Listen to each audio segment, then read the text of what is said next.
नमस्कार, good morning छात्रों। पिछले वीडियो में आपने देखा कि तीसरे लेसन के अंदर तत्वों के आवर्ती वर्गीकरण के अंदर हमने मेंडलीव की जो मूल आवर्त सारणी है और उसका मूल आवर्त नियम और उस मूल आवर्त सारणी की कुछ विशेषताएं इस पिछले वीडियो में हमने आपको इसके बारे में बताया था। अब बात करते हैं कि जैसे कि हमने बताया कि मेंडलीव की मूल आवर्त सारणी बनाते समय कुछ मिस्टेक्स हो गई थी, कुछ दोष उसमें क्रिएट हो गए थे। उन दोषों को दूर करने के लिए वैज्ञानिक मोजले ने मेंडलीव की मूल आवर्त सारणी में जगह जगह कुछ संशोधन करते हुए एक नई सारणी जो है बनाई, जिसे मेंडलीव की मूल आवर्त सारणी का संशोधित रूप कहते हैं, या फिर उसी सारणी को मोजले की आधुनिक आवर्त सारणी के नियम से आधुनिक आवर्त सारणी के नाम से जाना जाता है।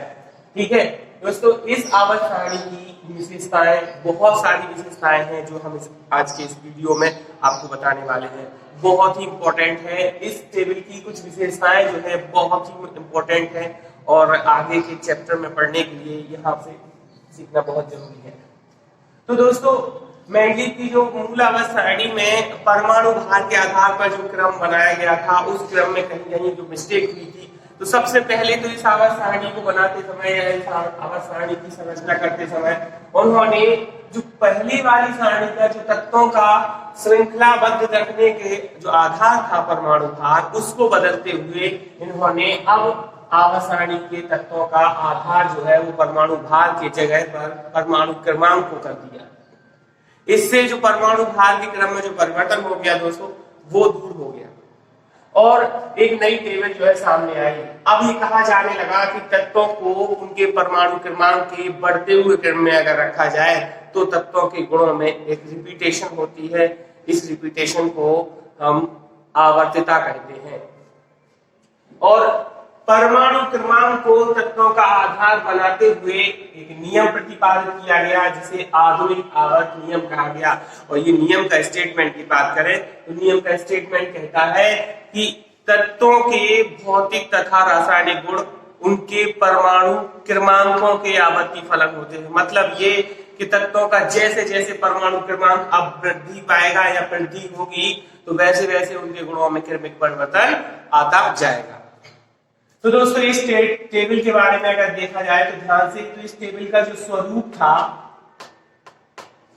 वो दोस्तों 7 गुणे 9 का 7 गुणे 9 का स्वरूप था। इनकी बात करें तो इन्हें हम श्रेणियां कह सकते हैं। क्या कह सकते हैं? श्रेणियां कह सकते हैं, जिन्हें बाद में आवर्त नाम दिया गया, जिन्हें बाद में क्या कहा गया? आवर्त कहा गया। और इस टेबल में ये ऊर्ध्वाधर स्तंभ थे, ये 9 ऊर्ध्वाधर स्तंभ बनाए, जिन्हें बाद में वर्ग या समूह कहा गया। तो दोस्तों, आवर्त सारणी जो मेंडलीव की आधुनिक आवर्त सारणी है, इसका जो स्वरूप था वो 7 गुणे 9 का है। मतलब इस टेबल में जो बाएं से दाएं जो क्षैतिज पंक्तियां हैं, जिन्हें श्रेणियां कहा गया था, उनको अब यहाँ पर आवर्त कहलाने लगा। और जो 8 वर्ग थे, 8 ऊर्ध्वाधर कॉलम थे, उसमें एक शून्य वर्ग और जोड़ करके 9 ऊर्ध्वाधर स्तंभ बना लिए गए, जिन्हें अब वर्ग या समूह की संख्या दी गई है। तो दोस्तों, जो स्वरूप था हमारा टेबल का वो होगा 7 गुणे 8 का। उसके बाद दोस्तों जो आधार था तत्वों का, अब वो बदल करके परमाणु क्रमांक कर दिया गया। परमाणु क्रमांक मतलब अब तत्वों का आधार जो है वो परमाणु क्रमांक है। जो मेंडलीव की मूल आवर्त सारणी में तो तत्वों का आधार जो था वो परमाणु भार था, लेकिन अब यहाँ पर तत्वों का आधार परमाणु क्रमांक। तो टेबल का स्वरूप जो है वो 7 गुणे 9 का था, आ गया, और आधार जो है वो परमाणु क्रमांक बन गया। दोस्तों, अब बात कर लेते हैं आधुनिक आवर्त सारणी के कुछ विशेषताओं का, जो बहुत ही इंपॉर्टेंट है। देखिए,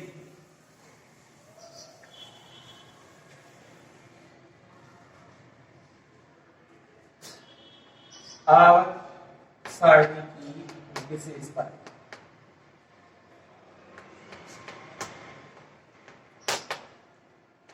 जैसे फर्स्ट विशेषता इसकी ये है दोस्तों कि आधुनिक आवर्त सारणी में 7 क्षैतिज पंक्तियां हैं या बनाई गई हैं जिन्हें आवर्त कहा गया, फर्स्ट विशेषता।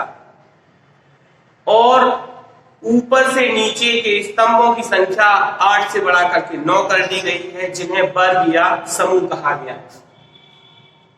दूसरी विशेषता के बारे में हम ये कह सकते हैं कि इस आवर्त सारणी के जो पहला वाला आवर्त है इसमें तत्वों की केवल संख्या 2 है, एक हीलियम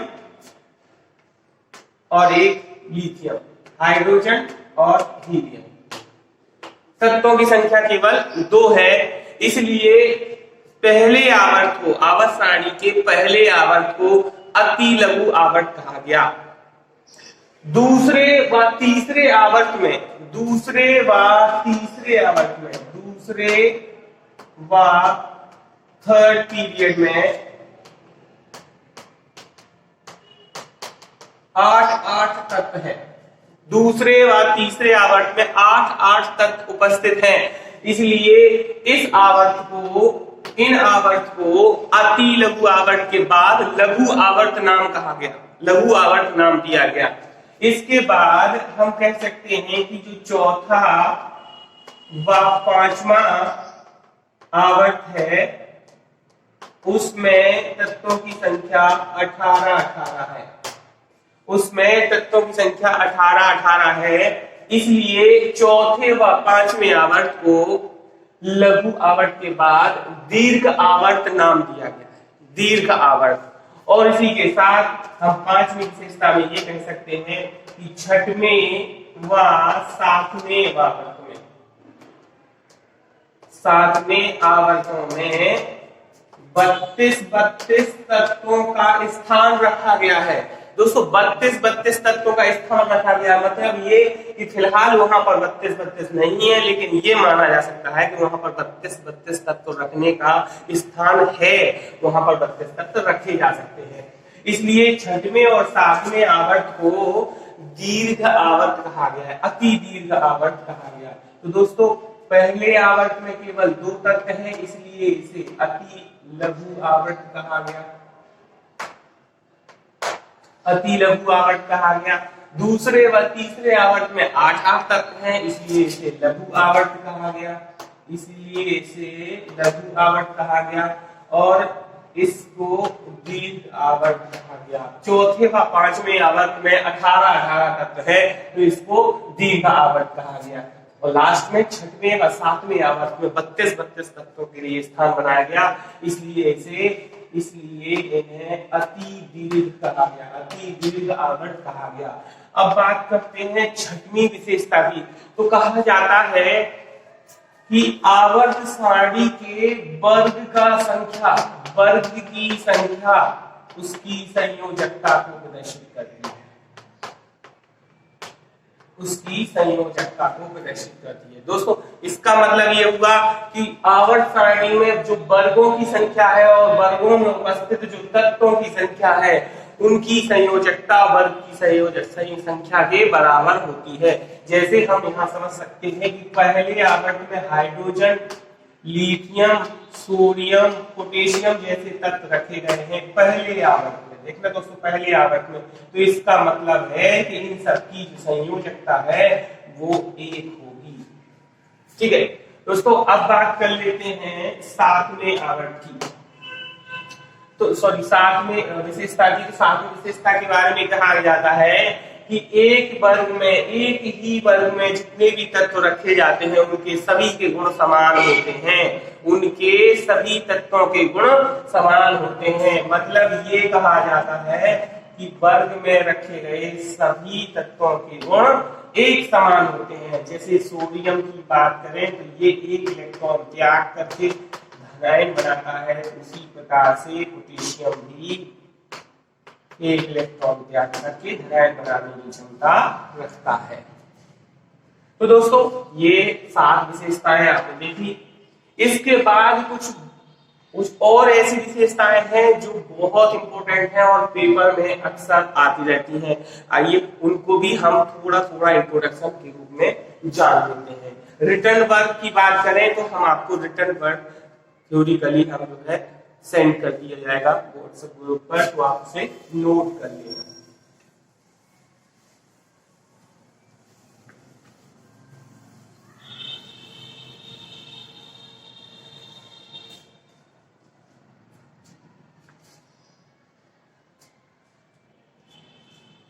दोस्तों इसमें हमारी पहली विशेषता है कि आधुनिक आवर्त सारणी में कुछ प्रारूप तत्व कहे जाते हैं, कुछ तत्वों को प्रारूप तत्व के नाम से जाना जाता है, कुछ को सेतु तत्व के नाम से जाना जाता है, कुछ को सेतु तत्व के नाम से, कुछ को सामान्य तत्व के नाम से जाना जाता है और कुछ को संक्रमण तत्व के नाम से जाना जाता है।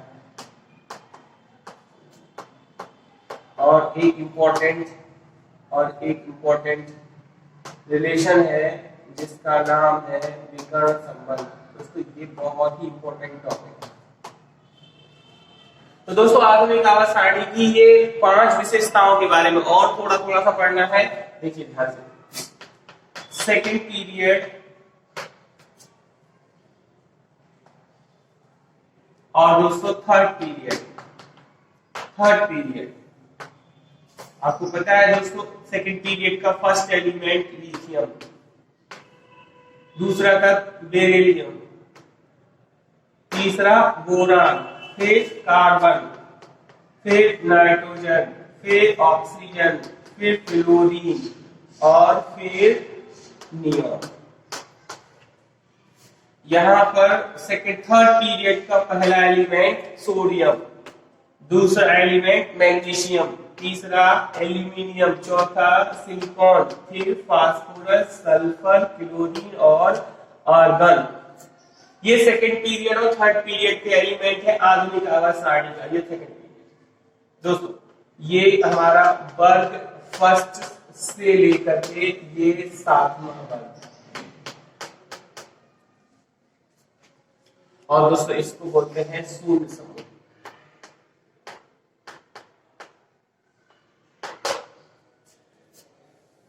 दोस्तों ध्यान से देखिए, बहुत ही इंपॉर्टेंट फैक्टर है। चारों पांचों जो है कॉन्सेप्ट जो है हम लोग यही पढ़ने वाले हैं। तो दोस्तों आधुनिक आवर्त सारणी की सबसे पहले बात कर लेते हैं कि प्रारूपिक तत्व क्या होते हैं। आवर्त सारणी के सेकंड तथा थर्ड पीरियड के एलिमेंट्स को प्रारूपिक तत्व कहा जाता है। दोस्तों ऐसा मानना है कि इन तत्वों को प्रारूपिक तत्व इसलिए कहा जाता है क्योंकि ये तत्व अपने वर्ग में आने वाले और तत्वों के लिए एक आदर्श प्रस्तुत करते हैं। ये तत्व उनका प्रतिनिधित्व करते हैं, इसलिए इन तत्वों को आधुनिक आवर्त सारणी में प्रारूपिक तत्व या निरूपक तत्व के नाम से जाना जाता है। तो दोस्तों अब बात करते हैं सेतु तत्वों से। तो सेतु तत्वों के बारे में कहा जाता है कि आधुनिक आवर्त सारणी में कुछ वर्गों के तत्व जो होते हैं वो ब्रिज का कार्य करते हैं। कुछ वर्गों के एलिमेंट जो है वो एक ब्रिज का कार्य करते हैं, अपने वर्ग के आगे के तत्वों के लिए एक ब्रिज का कार्य करते हैं। मतलब ये कि उस तत्व के अगले आवर्त के तत्वों से वो पूरा का पूरा आवर्त 2 भागों में विभाजित हो जाता है और दोनों भागों के ऊपर वो एक एलिमेंट एक ब्रिज का कार्य करता है और उसके एलिमेंट की प्रॉपर्टीज दोनों तरह के भागों से मैच करती है। तो देखते हैं यहाँ पर कौन से आवर्त के तत्वों को ब्रिज एलिमेंट कहा गया। सबसे पहले तो हम इनको कहते हैं कि ये फर्स्ट वर्ग से लेकर सेकेंड, थर्ड, फोर्थ, फिफ्थ और सिक्स्थ और सेवेंथ। दोस्तों ये तीसरे आवर्त के तत्वों को फर्स्ट वर्ग से लेकर के ओनली 7th वर्ग तक, यानी कि तीसरे आवर्त के तत्वों को सेतु तत्व कहा जाता है। और ये सेतु तत्व कहां से हो सकते हैं? वर्ग 1 से लेकर के वर्ग 7 तक के तत्वों को सेतु तत्व कहा गया है। मतलब ये कि sodium, magnesium, aluminium, silicon, phosphorus, sulphur और क्लोरीन, इन तत्वों के बाद ये जो आगे के जो वर्ग है इनको दो भागों में बांट दिया गया। दोस्तों इनको दो भागों में बांट दिया गया, इसलिए ये तत्व जो है इन दोनों भागों पर एक ब्रिज का कार्य करते हैं। जैसे यहाँ अगर एक एग्जाम्पल की बात कर ली जाए तो इसमें इसके बाद अगला एलिमेंट पोटेशियम, फिर आता है रुबिडियम, फिर आता है सीरियम और फिर आता है फ्रांसियम। और यही इसकी बात कर लें, दूसरे तरफ के भाग की बात कर लें तो यहाँ आता है कॉपर, यहाँ आता है चांदी और यहाँ आता है सोना। तो दोस्तों ये देख लीजिए आप कि यहाँ पर फर्स्ट वर्ग पूरा पूरा दो भागों में बटा हुआ है, दो भागों में यहाँ पर बटा हुआ है। तो यहाँ पर ये सोडियम जो है इन दोनों भागों के लिए एक ब्रिज का कार्य कर रहा है। तो इसी प्रकार से ये जो विभाजन है वो वर्ग 1 से लेकर के वर्ग 7 तक चलता है। इस प्रकार से sodium, magnesium, silicon, aluminium, phosphorus, sulphur और क्लोरीन को एक ब्रिजिंग एलिमेंट का दर्जा प्राप्त है। दोस्तों अब बात कर लेते हैं सामान्य तत्वों की और संक्रमण तत्वों की। तो दोस्तों जैसा कि मैंने कहा है कि वर्ग 1 से लेकर के वर्ग 7 जो है वो दो भागों में बटे होते हैं। जैसे फर्स्ट वर्ग दो भागों में, फर्स्ट ए और फर्स्ट बी, फर्स्ट ए में और फर्स्ट बी। हर एक वर्ग जो है वो दो भागों में बटा है। कहां से लेकर दोस्तों? फर्स्ट वर्ग से 7वां वर्ग, यानी टोटल ये 7 वर्ग दो भागों में विभाजित हैं, ए में और बी में। तो कहते हैं कि जो फर्स्ट वर्ग से 7वें वर्ग तक जो फर्स्ट ए वाले तत्व हैं, जो दोस्तों जो सबसे फर्स्ट ए वाले तत्व हैं, उन्हें सामान्य तत्व कहा गया है, उन्हें सामान्य तत्व कहा गया है। दोस्तों इन सामान्य तत्वों के गुण सेतु तत्वों से अधिकांशता समानता रखते हैं, इसलिए इन्हें सामान्य तत्व का नाम दिया गया है। तो दोस्तों first A, second A, first A, second A, third A, seventh A तक के सारे तत्व को कहा गया है सेतु तत्व, सॉरी सामान्य तत्व। दोस्तों वही बात कर लेते हैं संक्रमण तत्वों की। तो संक्रमण तत्व जैसे कि आप यहाँ देख रहे हैं कि आवर्त सारणी में जो फर्स्ट बी, सेकंड बी यानी कि बी उपवर्गों के तत्व जो है इन्हें संक्रमण तत्व कहा गया है। अंतर संक्रमण तत्व सामान्य तत्वों में दोनों में इतना है कि इनके गुण इनसे अधिकांश मैच करते हैं और इनके गुण इनसे कम समानता रखते हैं, परंतु इनमें इनका नाम संक्रमण तत्व इसलिए कहा गया है क्योंकि इनमें एक खास वजह ये होती है कि जब ये किसी दूसरे तत्व के साथ बंध बनाने का कार्य करते हैं तो इनके अंदर एक ट्रांजिशन की प्रक्रिया पाई जाती है। इस कारण से इन्हें ट्रांजिशन एलिमेंट या फिर संक्रमण तत्व कहा जाता है। इसकी डिटेल दोस्तों मैं आगे दूंगा, ठीक है, आगे के वीडियो में मैं दूंगा। दोस्तों तो प्रारूपिक तत्व और सेतु तत्व के बाद सामान्य तत्व और संक्रमण तत्व को जानकारी आपको पहुंच गई है और अब बचता है विकर्ण संबंध। इसके लिए हम आपको बताते हैं। देखिए बहुत ही इंपॉर्टेंट है ये डायगोनल रिलेशन। देखिए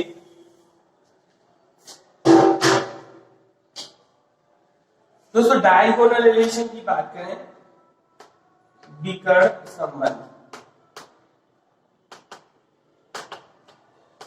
दोस्तों विकर्ण संबंध का मतलब होता है कि तत्वों के विकर्ण के रूप में अगर प्रॉपर्टी समानता रखते हैं, तत्वों के गुण अगर विकर्ण के रूप में समानता रखते हैं तो इस प्रकार के संबंध को विकर्ण संबंध कहा गया है।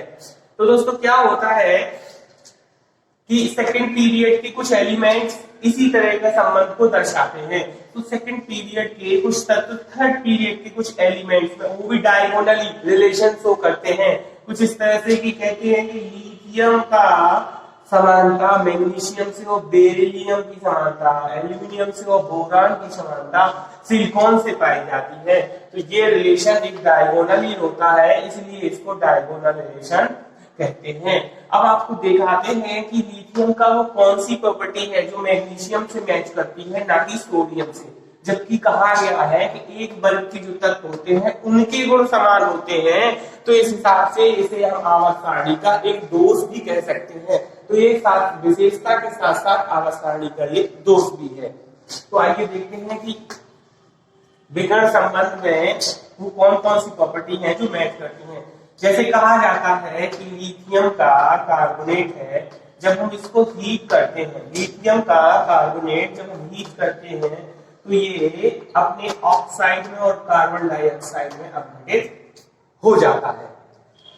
तो वही हम मैग्नीशियम कार्बोनेट की बात करते हैं, सेम एज हीट करने पर ये भी अपने ऑक्साइड में और कार्बन डाइऑक्साइड में टूट जाता है। लेकिन वहीं की दूसरी ओर जब हम सोडियम के कार्बोनेट को कुछ इसी तरह से हीट करते हैं तो यहाँ पर ये अपघटन नहीं होता है।